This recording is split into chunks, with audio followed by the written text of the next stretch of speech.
Cepat, Kak. Kita lambat dah ni dah. Pukul berapa perahu tu? Perahu tu dah memang ada kat situ. Oh, dia tak ada macam time-time macam MRT ke LRT Tapi aku ke dah tak ada? booking yang ada burung tu, burung. Ni perahu. Ni dah sampai. Dah sampai. Jom. Cepat. Nanti. Bayar lu.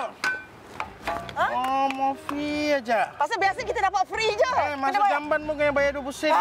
Jamban. Bayar lu. Jamban. Ini bukan... Sama kan? Ya, sama. Awak ni pekerja Cik Fatah kan? Bayar lu. Bayar je lah. Cepatlah. Berapa? Banyak tu. Betul lah, RM2. Diskaun dah lah lagi lah. Oh, pergi balik.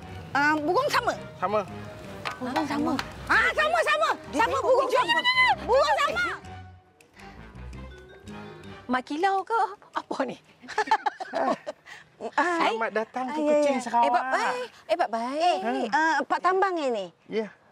Macam Sama lah. Adik-beradik ke? Masuk. Ini burung yang sama Sama. sama burung semalam. Besarnya.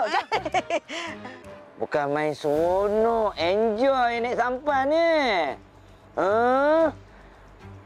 Tak tunggu aku ya. Takutlah Pak Tambang. Pak Tambang. Pak Tambang.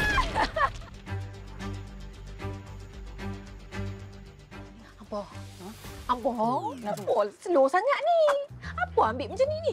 Bila kita nak sampai ni, Ampo? Lambat dah ni. Sekejap kami nak make up lagi, nak iron baju lagi ni.